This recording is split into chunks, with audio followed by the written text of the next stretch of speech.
하나님 말씀은 요한계시록 7장입니다. 요한계시록 7장 13절에서 17절까지입니다. 요한계시록 7장 13절에서 17절까지 우리 같이 한 목소리로 함께 읽겠습니다. 장로 중 하나가 응답하여 나에게 이르되 이 흰옷 입은 자들이 누구며 또 어디서 왔느냐?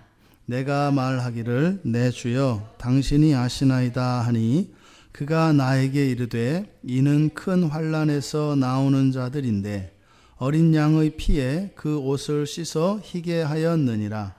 그러므로 그들이 하나님의 보좌 앞에 있고 또 그의 성전에서 밤낮 하나님을 섬기매 보좌에 앉으신 이가 그들 위에 장막을 치시리니 그들이 다시는 줄이지도 아니하며 목마르지도 아니하고 해나 아무 뜨거운 기운에 상하지도 아니하리니 이는 보좌 가운데에 계신 어린 양이 그들의 목자가 되사 생명수 샘으로 인도하시고 하나님께서 그들의 눈에서 모든 눈물을 씻어 주실 것임이라. 아멘.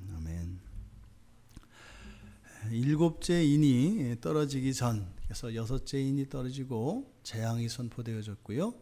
그래서 일곱째 인이 떨어지기 그 사이에 막간에 들어가 있는 것이 7장입니다. 바로 앞에서 우리가 지난주에 살펴보았던 것은 완전한 찬송이었습니다. 하나님이 창조하신 이 물질 세계와 영적 세계의 모든 피조물들이 완전한 하나님의 영광과 권능 앞에서 온전한 찬양을 하게 됩니다. 서서 찬양을 하던 이런 천사들도 모두 이 말을 바닥에 대고 완벽하게 하나님의 영광 앞에서 그 권능을 찬양하는 장면을 보았습니다. 이것이 우리들이 훗날 이제 정말 주님이 오셔서 이 세상을 완성시키는 그날에 우리들이 참여하게 될 완전한 찬양이었습니다. 언어도 다르지 않고 인종도 다르지 않고 신앙도 다르지 않고 우리의 가치관과 모든 것들이 다르지 않으며 어떠한 장벽도 없이 완전한 예수 그리스도의 몸으로서 하나 되어지는 영적 세계와 물질 세계까지 온 우주가 하나님을 완벽하게 드리는 찬양, 이것이 사실은 우리들이 소망해야 될 것 가운데 하나인 것입니다. 여전히 이 세상에서 우리가 하나님을 찬양하고 예배를 합니다만 여전히 방해를 받고 여전히 하나님을 기쁘시게 할 수 있는 꽉 찬 예배와 찬양을 드릴 수 없는 것이 우리들의 형편이죠. 그런데요, 이제 이런 것도 그저 옛날에 추억담일 뿐, 이때 이후로는요 완전한 찬양과 꽉 찬 예배로 하나님을 영화롭게 할 수 있는 날이 온다는 겁니다. 그래서 이것은 시작이었지 않습니까? 그리고 나서 이제 7장에서 한 장로가 응답하여 나에게 이르되, 우리말이 그래서 장로가 응답하는 것은 대답하는 거지 않습니까? 그런데 여기 보면 요한이 물어본 것이 없어요. 그러니까 요한이 물어보지 않았는데 그냥 장로 중 하나가 응답하였다 이렇게 얘기를 하거든요. 그러니까 이것은 요한이 물어본 것에 대한 대답을 말하는 것이 아니라 여기에 사용된 응답하다라고 하는 이 말이 그렇게 수동태 형태로 나타내었기 때문에 이렇게 번역을 한 겁니다. 그러니까 이 단어는 무슨 말인가 하면 그 장로 가운데 한 장로가 이미 알고 있는 것을, 알고 있는 그 답을, 그러니까 몰라서 묻는 것이 아니라 자신이 알고 있는 것을 가르쳐 주기 위해서, 마치 아주 인자한 할아버지가 귀여운 손주를 데리고 이렇게 가면서 이게 뭔 줄 알아? 이렇게 물어보는 그것을 여기서 응답하여 가로되 이렇게 얘기한 겁니다. 그러니까 뭐예요? 요한이 꼭 알아야 될 내용이고 지금 천사가 요한에게 꼭 가르쳐주고 싶은 내용을 지금 말하려고 하는 겁니다. 그 내용이 뭐였어요? 이 흰옷 입은 자들이 누구며 또 어디서 왔느냐? 그러니까 바로 이 내용입니다. 여기 보니까 흰옷 입은 자들, 이 사람들이 누구고 어디서 왔느냐 이렇게 물었어요. 그러니까 보면은 질문을 보면 두 개입니다. 그죠? 이 사람들이 누구냐, 그리고 이 사람 출신이 어디냐, 이렇게 두 가지의 질문 같습니다. 그런데 뒤에 있는 내용을 보게 되면 이것은 따로 독립되어진 서로 다른 두 개의 질문이 아니라 흰옷 입은 자들의 특성을 나타내는 말입니다. 이 흰옷 입은 자들이라는 말이다, 이렇게 얘기를 하는 거예요. 이러이러한 사람이다. 그것을 흰옷 입은 자들의 특성을 누구, 어디라는 말로 요한에게 이 천사가 이야기를 해준 것입니다. 그때 세례 요한은요, 내 주여 당신이 아시나이다. 이거 빈정거리는 거 아닙니다. 알면서 왜 물어보세요, 이런 게 아니에요. 여기서 당신이 아시나이다, 이 말은 뭐예요? 가르침을 받겠습니다. 알고 싶습니다. 가르쳐 주십시오 라고 하는 이런 수사법입니다. 그래서 주여 당신이 아시니다. 그래서 이 천사가 요한에게 이제 그 내용을 가르쳐 줍니다. 이 흰옷 입은 자들이 누구인가, 어떤 사람인가 하는 것에 대해서 가르쳐 주고 있는 것입니다. 여기에는 분명히 영적인 진리가 있습니다. 그래서 여기서 요한이 당신이 아십니다 할 때 이 안다라고 하는 이 단어가 바로 영적인 것, 그러니까 봄으로써 영적인 것을 알 때 쓰는 그런 단어를 사용합니다. 그러니까 우리가 어떤 현상들을 이렇게 눈으로 봐서 알지 않습니까? 그런데 여기에 담겨 있는 영적인 의미를 깨달을 때, 그래서 눈으로 본 감각되어진 그것을 가지고 영적인 의미를 알 때 쓰는 말. 그러니까 뭐예요? 그저 눈에 보이는 이 흰옷에 대해서 설명할 것이 아니라 바로 천사가 그것의 영적인 의미가 무엇인지를 가르쳐 주시기를 요한이 청한 겁니다. 그랬더니 대답을 합니다. 첫째, 이 흰옷 입은 사람들이 어떤 사람들이라는 거예요? 이는 큰 환난에서 나오는 자들이다. 큰 환난에서 나오는 자들이다. 그래서 여기서 말하는 큰 환난이라고 하는 것은 지상 성도의 숙명과 같은 것입니다. 이미 아담의 원죄로 인해서 이 세상이 완전히 오염되고 난 뒤에 이것이 회복되어지기 위해서는 반드시 거쳐야 하는 과정입니다. 이것을 환난이라고 합니다. 그러니까 환난은 우리가 이 세상을 살아가는데 우리를 불쾌하게 합니다. 힘들게 하고 고통스럽게 합니다. 그런데 병든 상태에서 건강을 되찾기 위하여 거치는 환난이라고 하는 것은 그것은 불행이 아니라 뭐라는 거예요? 오히려 복이고 우리에게 오히려 기쁨이 될 수 있다는 겁니다. 물론 지나가기 그 전 그 환난 속에 있을 때는 어려움과 고통이 반드시 따릅니다. 그런데 그것은요, 끝이 나는 것이고 그 뒤에는 이런 모든 오염과 불결로부터 완전을 회복하게 되는 것이기 때문에 이 환난 자체가 우리들을 두렵게 하거나 우리를 낙심시킬 수 있는 것은 아닌 거지요. 그래서 이 흰옷 입은 자들은 바로 이 환난을 거쳐서 환난을 지나온 사람들을 말한다. 그러니까 이것은 훗날 예수님께서 우리의 구원을 완성시키신 뒤에 그때 완전히 구원받은 신자들, 그 구원받은 성도들을 가리키는 말입니다. 그런데 이 환난에서 나오는 자들인데 어린 양의 피에 그 옷을 씻어 희게 하였느니라. 그러니까 환난과 옷이 흰 것, 이것 사이에는 어떤 거예요? 환난으로 인해서 옷이 더럽혀질 수밖에 없다는 거예요. 그래서 환난에 대해서 이야기를 하고 옷을 씻었다라고 하는 말이 나옵니다. 그러니까 환난을 지나노라면 어떻게 되는 거예요? 옷이 더럽혀지는 겁니다. 그런데 그 옷이 바로 어린 양의 피로 씻어서 희게 된 것이다 라고 하는 겁니다. 지금 우리말 성경에는 어린 양의 피에 그 옷을 씻어 희게 하였느니라. 그래서 이것은 주님께서 그 옷을 씻어서 하얗게 하셨다, 이런 의미죠. 그래서 옷이라고 옷은 그러니까 우리가 이것을 직접 씻어야 되는 것이 아니라 주님이 씻어 주신 것. 그래서 원문에서는 이게 수동태로 되어 있습니다. 그러니까 주님이 깨끗하게 해 주신 이런 의미가 있는 겁니다.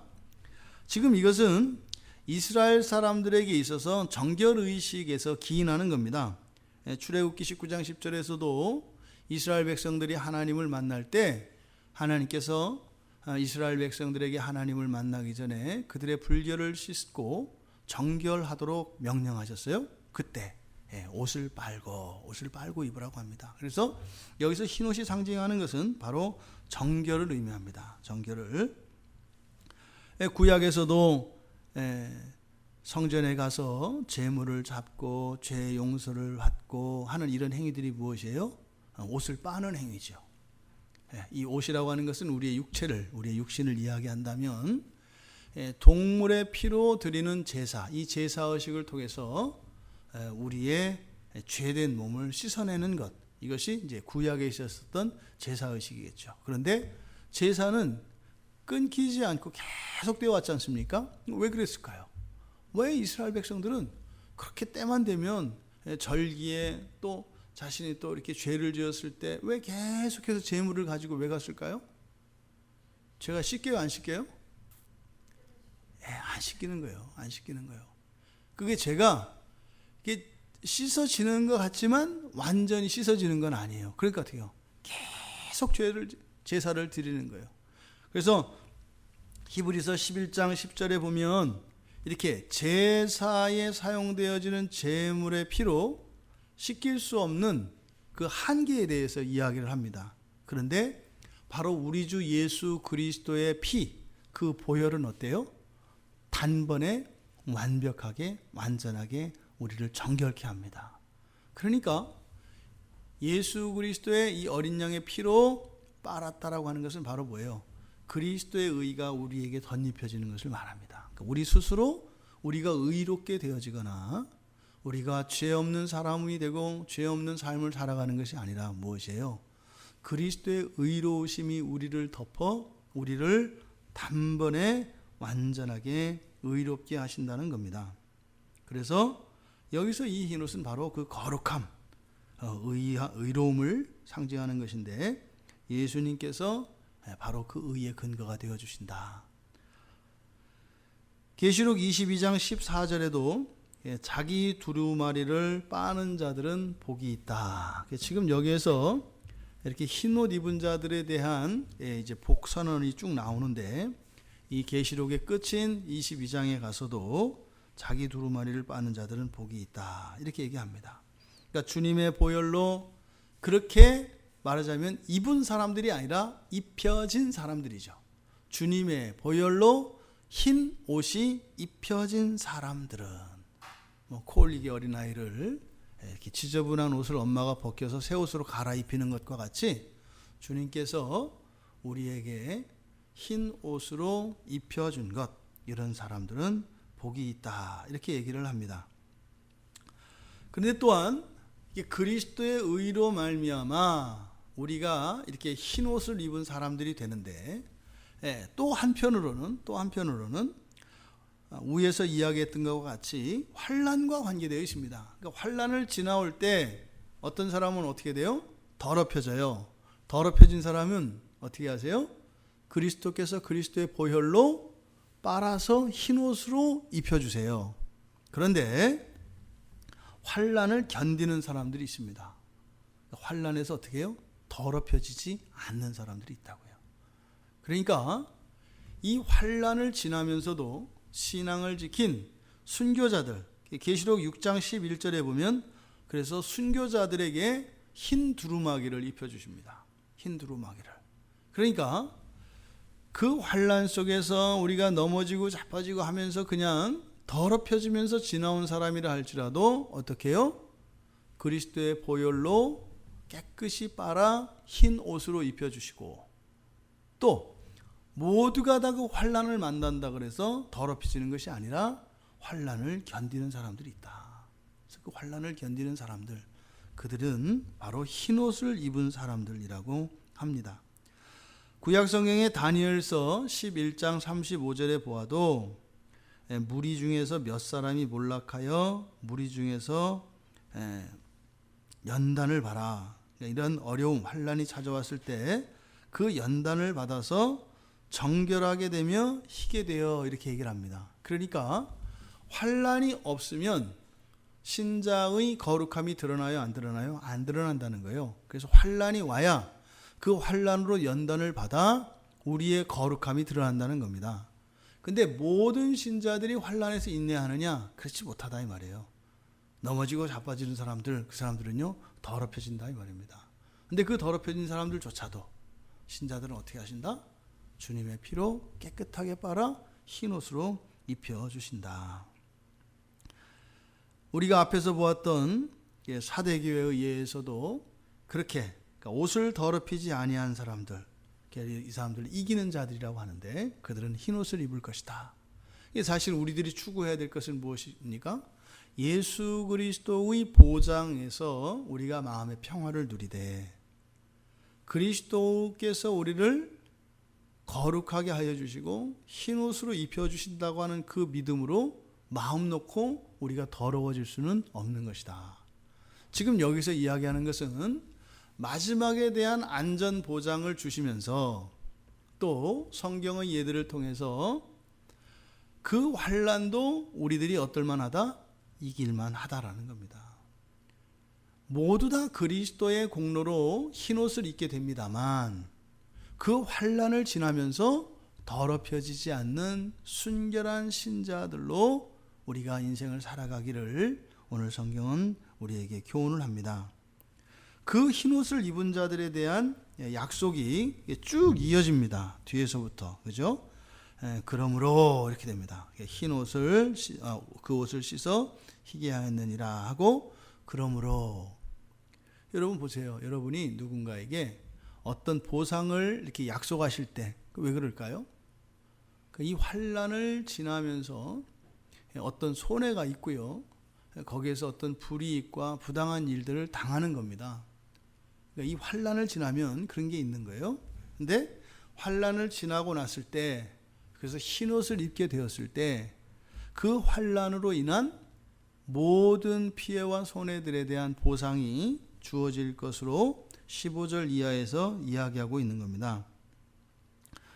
계시록 3장 5절에서도 이렇게 신앙을 버리지 않고 끝까지 인내한 자들에게 생명책에서 그 이름이 지워지지 않을 것이고 하나님과 천사들 앞에서 그 이름을 예수님께서 시인하실 것이라고 이야기합니다. 자, 그 이긴 자들, 흰옷을 이긴 자들에게 주어지는 첫 번째 보상 뭐예요? 하나님의 보좌 앞에 있는 겁니다. 하나님의 보좌 앞에 있는 것. 3장 21절에서도 이기는 자에게 주어진 약속이 거기서는 보좌에 함께 앉을 것으로 3장 21절에서는 기록되어 있습니다. 그러니까 하나님과 하나님의 보좌 앞에, 하나님 보좌 앞에 있는 것, 이것이 어떤 거예요? 가장 큰 보상이 된다는 겁니다. 또 두 번째로는요, 하나님의 성전에서 밤낮 하나님을 섬긴다고 해요. 그러니까 하나님 보좌 앞에 있고 그리고 하나님 성전에서 밤낮 하나님을 섬긴다는 게 무엇인가? 그러니까 우리의 현재적인 기준에서 그것을 평가하려고 하면 도저히 알 수가 없죠. 그러니까 완전한 것에서 불완전한 것을 보았을 때 무엇이 불완전한 것을 아는 것이지, 불완전한 것에서 완전한 것을 바라보았을 때 그 완전한 게 뭔지를 모릅니다. 그러니까 우리 그 주일학교 아이들이나 그 우리 그리스도인들 농담 그런 거 있잖아요. 뭐 천국 가면 맨날 예배 드린다.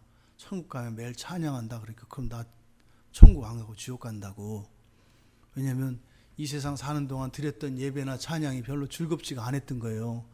근데 천국 가면 계속 그러고 있다고 생각을 하니까 이건 생각만 해도 끔찍해서 그냥 지옥으로 가는 게 나을 것 같은 거죠. 그러니까 현재 우리가 드리는 찬양과 이 예배가 사실은 우리에게 뭔가요? 그 참된 의미와 가치가 우리들에게 누려지고 있지 않은 겁니다. 왜요? 마지막에 흰옷을 입은 자들에게 보상으로 주어지는 거예요. 보상으로 주어지는 것이 하나님 보좌 앞에 있고 그리고 밤낮 항상 하나님을 섬기는 것이라고 얘기합니다. 근데 여기 보니까 원래 성전에서 섬기는 사람들이 누구죠? 예, 성전에 섬기는 사람들 레위인들, 이 제사장들이지 않습니까? 그러니까 제사장이 되는 거죠. 또요, 보좌 앞에, 보좌라는 것은 통치의 자리입니다. 보좌에 앉는 것은 누구예요? 왕이지요. 그래서 베드로가 야고보가 왕과 베드로죠. 베드로 말씀이 왕 같은 제사장이다라고 하는 이 말씀이 뭐예요? 왕으로서 통치하되 통치하는 것이 내 자의적으로 하는 것이 아니라 무엇이에요? 예수님을 섬기는 것으로. 그러니까 왕이며 제사장으로서 동시에 하는 그 일이 요한이 이걸 본 겁니다. 그러니까 왕으로서 제사장으로서 하나님을 섬기며 온 땅을 다스리는 이것이 지금 보상으로 주어지고 있다 이 말입니다. 그런데 여기 보니까 뭐라고 해요? 하나님의 성전에서 밤낮 하나님을 섬기. 이 대목에서 조금 걸립니다. 밤낮 계속 섬긴대요? 우리 좀 잠도 자야 될 텐데 밤낮으로 계속 좋긴 좋은데 밤낮 섬긴다 그래요. 근데 그 비밀이 계시록 21장 25절에 가보면 나옵니다. 거기는 밤이 없어요. 우리는 밤 하면 이제 쉼으로 연결되는데 거기에는 바로 하나님과 예수 그리스도가 그 빛이시고 영광이셔서 더 이상 밤이 없어요. 그러니까 밤낮 하나님을 섬긴다라고 하는 것은 바로 그때에 밤이 없기 때문에 아직 요한도 이게 무슨 말인지 몰랐을 겁니다. 그런데 뒤에 가서 깨닫게 되는 거지요. 지금 이기는 자에게 주어진 첫 번째 보상, 하나님 보좌 앞에 있고 성전에서 밤낮 하나님을 섬기는 것, 그것이 이 지상에 구현된 게 뭘까요? 예배입니다. 예배. 그러니까 우리가요, 예배가 100이라면, 진정한 예배가 100이라면 우리가 어떤 거예요? 0.0001은 고사하고 마이너스의 예배를 드리고 있는 거예요. 그 천상에서 이기는 자, 그 환난을 겪고 옷을 더럽히지 아니한 자에게 주어지는 첫 번째 약속이 바로 하나님 보좌 앞에 있고 하나님을 섬기는 것인데, 그것이 이 지상에서 경험되는 게 예배란 말입니다.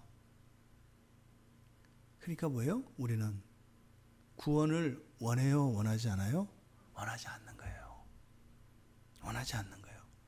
그러니까 우리가 원한다고 하는 그 구원은 성경에서 말하는 구원과 다른 거예요. 마치 집에서 그 어른들한테 아이들이 돈만 벌어다 주고 집에서는 우리끼리 살았으면 좋겠다고 하는 이런 거. 그렇죠? 부모들은 돈만 벌어주고 우리가 필요한 돈 주고 이렇게 편히 쉴 수 있는 집과 이런 모든 이렇게 문화생활할 수 있는 컴퓨터나 텔레비전이나 이런 것들을 갖추어주고 영원히 집을 비워줬으면 좋겠는 거죠. 이 자녀들의 마음이잖아요. 철없을 때. 그런 거죠. 우리도 마찬가지죠. 그러니까 우리가 지금 구원을 이야기하는데 그 구원의 핵심은 뭐예요? 하나님과 완전히 연합되어 하나님과 떨어지지 않고 분리되지 않으며 하나님과 함께 하는 것, 이것이 이 구원의 핵심인데, 지금 현재 이 지상을 살아가는 성도들의 대부분의 마음속에 그렇게 되어 있지 않다. 그래서 우리가 이 예배의 의미와 가치를 다시 한번 생각하고 우리의 삶의 방향성, 그리고 지금 우리가 추구하며 나아가고 있는 이것이 잘못되었다라고 하는 것을 인식해야 합니다. 그러니까요, 구원받은 신자의 첫 번째 영광과 가장 큰 열망은 무엇이어야 되는 거예요? 예배해야 한다 이겁니다. 열심히 가자 이런 의미가 아니라 내 안에서 전인격적으로 예배가 무엇인지 알고 그 예배의 벅찬 감동과 이런 열정이 떠올라. 그리고 예배의 자리에 나아가 바로 천상에서 누려질 그 이기는 자에게 보상으로 약속된 그 천상의 예배만큼은 안 될지라도 그 예배를 이 지상에서 경험할 수 있어야 되겠다. 그리고 세 번째로는 보좌에 앉으신 이가 그들 위에 장막을 쳐주신다라고 합니다. 그래서 계시록 21장 3절에 가보면 보통 이 땅에서는 어떻게 해요? 구별된 곳이 있죠. 땅 전체를 하나님의 것으로 삼지 않지 않습니까? 그죠? 이스라엘 백성들도 여호와께서 임재하시는 성전이 있고 성전 안에 지성소 안에 그 성궤, 그 법궤 위에 바로 하나님이 임하세요. 특별히 거룩하게 구별된 것이죠. 그런데 계시록 21장에 가보면 그게 없어집니다. 그래서 21장 3절에 가면 하나님의 장막이 백성의 장막이 돼요. 그러니까요, 하나님의 처소가 곧 우리들의 처소가 돼요. 그러니까 따로 성전이 있는 것이 아니에요. 이것은 무엇이에요? 온 피조 세계가 거룩한 것이 된다는 것을 의미하는 거죠. 그러니까 그들 위에 장막을 쳐주셨다라고 하는 것은 구별해서 거기만 따로 구별하는 것이 아니라 뭐예요? 온 세상이 하나님이 거하실 처소가 되고 온 세상이 하나님의 백성들이 거할 처소가 된다는 것입니다. 지금은요, 우리가 가려서 가야 합니다. 있어야 할 곳과 있지 말아야 할 곳 우리가 구별해야 합니다. 근데 그때는요, 하나님께서 장막을 쳐주신다고 하는 의미는요, 완전히 자유로워지는 것입니다. 모든 것이 거룩하여지는 것입니다. 그리고 네 번째로 그들에게 주어지는 놀라운 말씀들이 있는데, 줄이지도 않을 것이고 목마르지도 않을 것이고 상하지도 않을 것이고, 그러니까 우리의 존재의 변화입니다. 우리의 존재의 변화. 위에서 있었던 것들은 이런 우리의 환경들, 그리고 우리의 있게 될 위치, 이런 것들에 관한 것이었다면, 지금 여기서는 무엇이에요? 우리들 자신, 우리의 존재 변화에 대해서 말씀하고 계세요. 여기서는 어떻게 해요? 배고프지도 않을 것이다. 목마르지도 않을 것이다. 상하지도 않을 것이다. 근데 천국은 원래 그런 거 아니에요? 우린 그렇게 알고 있지 않습니까? 천국에 가면, 하나님 나라에 가면 당연히 뭐 목마르지도 않고 배고프지도 않고 다치지도 않고 그런 거 아닌가? 근데 지금 이 문맥 안에서 이 보상으로 주어지는 것은 무엇일까요? 바로 앞에서 환난을 지난 자들에게 바로 주어지는 약속들을 말하는데, 환난을 지나자 치면 어떻게 되는 거예요? 어려움이 있죠. 그러니까 뒤에 가보면 이 이후로도 신자들이 이 지상에서 겪어야 되는 어려움, 환난들이 있습니다. 아직 남아 있어요. 계시록 13장 17절에 가면은 우리 흔히 말하는 666이라고 하는 그 짐승의 표에 대한 이야기가 나오는데, 그때 그 짐승의 표를 받지 않은 사람들, 그 사람들은 매매를 못하게 된다고 하거든요. 그러니까 물건을 살 수도 없고 팔 수도 없다는 얘기예요. 그러니까 자급자족하지 않으면 살 수 없게 된다는 얘기거든요. 그러니까 그때 뭐겠어요? 그러니까 배고픔과 목마름이 반드시 찾아오게 될 겁니다. 바로 뒤에 있을 지상 성도들이 그 완성되기 전에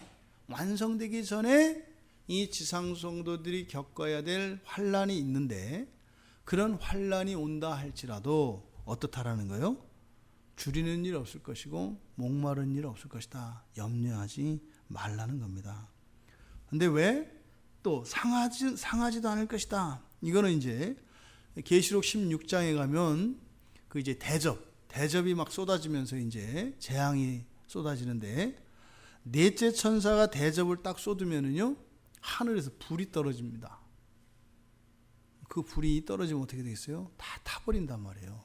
그런데 그 불이 떨어지는 가운데 타지 않는 사람들이 있어요. 누구라는 거예요? 바로 하나님의 택하심을 받은 자들, 이 흰옷을 입은 자들이라는 겁니다. 그러니까 그 불이 떨어져도 우리가 두려워할 필요가 있다 없다? 없다. 그것이 구약에서 있었죠.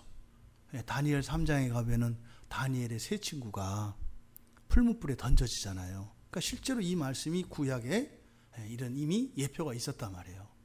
그 풀무불에 들어갔는데도 타지 않는단 말이죠. 거기서 이야기를 나눈단 말이죠. 그러니까 훗날 이 넷째 천사가 대접을 쏟을 때 하늘에서 그런 불, 우리가 이렇게 상상을 해보면 유성이었던 이런 것들이 되겠죠. 그 어마어마한 불덩어리들이 떨어질 것인데, 그것들이 떨어져도 신자들은 어떻다는 거예요?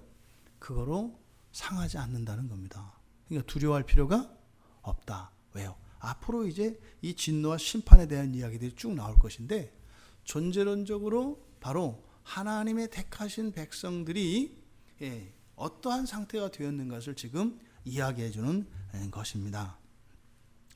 그리고 왜 이제 우리가 이렇게 기운에 상하지도 않게 되느냐, 그 이유를 8절에서 17절에서 밝힙니다. 이는 왜냐하면 이런 거예요. 왜 그렇게 우리가 막 불이 쏟아져도 거기에서 상하지 않느냐? 그리고 왜 우리가 배고프지 않고 목마르지 않느냐? 그 이유를 17절에서 설명을 합니다. 바로 보좌 가운데 계신 어린 양, 우리 주 예수 그리스도께서 목자가 되셔서 우리를 어떻게 해요? 인도하신다는 거예요. 그 환난 속에서 친히 어린 양께서 우리의 목자가 되셔서 바로 생명수 샘으로 우리를 인도하실 것이기 때문이다 라고 오늘 성경은 우리들에게 약속하고 있습니다. 예수님이 지상에서 사실 때 지상사역을 하실 때 그때도 사마리아 그 수가성 여인을 찾아서 말씀을 하셨어요. 영원히 목마르지 않는 생명수, 영생수, 그걸 내가 내게 주겠다. 이렇게 말씀을 하셨죠. 그리고 요한복음 6장에 가도 예수님 당신을 바로 생명의 떡으로 소개하십니다. 그리고 영원히 목마르지 않는 물, 이런 영생수, 생명수로 당신을 소개하셨습니다. 그러니까 이 바로 요한이 그때 복음서를 쓰면서 썼던 그 기억이 있을 겁니다. 예수님이 생명의 떡이라고 하고 또 영원히 목마르지 않는 생명수라고 생명수의 강이라고 하셨던 그 말씀의 의미가 무엇인지 아는 거예요. 그러니까 뭐예요? 정말로 목마르고 정말로 배고프고 정말로 불에 타는 때가 있을 것인데 그때 목자 되신 우리 주 예수 그리스도께서 우리를 인도하여 그런 모든 환난으로부터 우리를 피하여 생명의 길로 인도해 줄 것이라고 하는 이 약속을 여기에서 받게 되는 것입니다. 그래서요, 하나님께서 그들의 눈에서 모든 눈물을 씻어 주실 것이다. 눈물은 환난을 격자치면 슬픔과 아픔과 이별과 두려움과 절망과 좌절과 낙심과 많은 것들을 상징합니다. 근데 그 모든 눈물을 닦아주신대요. 닦아주신 건 뭐예요? 그냥 옛날 일 기억하지 마, 이런 게 아니에요. 그런 게 아니에요. 오히려 이 눈물이 무엇을 해요? 진주로 바뀌는 것이고 보화로 바뀌는 것입니다. 그러니까 지난날의 모든 눈물이 아주 보람된 거예요.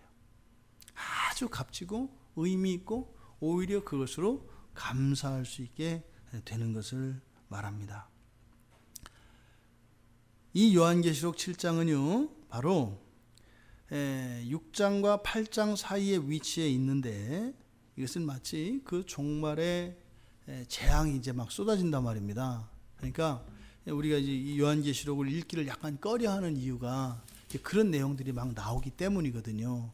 그러니까 마치 막 이렇게 막 종말이 이런 재앙이 쏟아지는 그런 뭐 광야 한 복판이 있다고 생각을 해보세요. 온 광야에 막 그 재앙이 막 엄청난 재앙이 쏟아지는 거예요. 근데 그 광야 한 복판에 이렇게 교회라고 하는 이렇게 오아시스가 있는 겁니다. 재앙이 막 쏟아지는 장면에 이게 뭐예요? 이게 광야 교회잖아요. 광야 교회. 그래서 거기에 바로 이 6장을 그러니까 6장과 8장 사이에 7장을 위치시킴으로써 신자들이요 라고 하는 우리의 마음속에 있는 질문, 두려움에서 오는 질문이 든단 말이에요. 이런 재앙과 이런 것들이 뭐 바다의 3분의 1이 뭐 땅의 3분의 1이 막 불타고 이렇게 할 때 신자는요 주님, 이 마음속이 입으로 내뱉지 못하더라도 우리 마음속에 있는 거죠. 왜? 내가 나를 보니까 내가 완벽하게 하나님의 백성이라고 하는 자신감은 안 들거든요. 그러니까 혹시 내가 걸칠 수도 있으니까 그래서 신자들이요 라고 하는 이 신자들의 이 머리 검은 짐승들의 그 의심, 이것을 묻지도 않았는데 이것을 답해 주심으로써 묻지 않고도 아무 일 없었다는 듯이 평정심을 찾을 수 있도록 하는 바로 성경이 요 7장입니다. 7장. 그런데 이 7장의 내용을 보면요, 우리가 지금 13절 이하에서 이긴 자에 대한 이 약속을 우리가 이제 쭉 읽어봤지 않습니까? 근데 그 지난주, 지지난주 그까지 보았던 앞에 있는 내용들은 바로 무엇이었어요? 지금 재앙과 관계되어진 것인데 이 7장의 앞부분, 바로 14만 4천 명과 관련되어진 요 내용에서는 재앙과 관련해서 어떤 말씀이 있었어요? 재앙이 어떻게 돼요? 잠깐 중단되죠. 잠깐 중단되잖아요. 언제까지? 인칠 때까지. 그러니까 신자들은요, 이 재앙 속에서 신자들의 운명은 어떻게 되나요? 라고 물었을 때 바로 앞에서는 뭐라고 이야기하는 겁니까? 신자들에게는 재앙이 중단된다. 재앙이 멈춘다. 그리고 이 끝에서는 뭐예요? 신자들에게는 오히려 그들이 환난을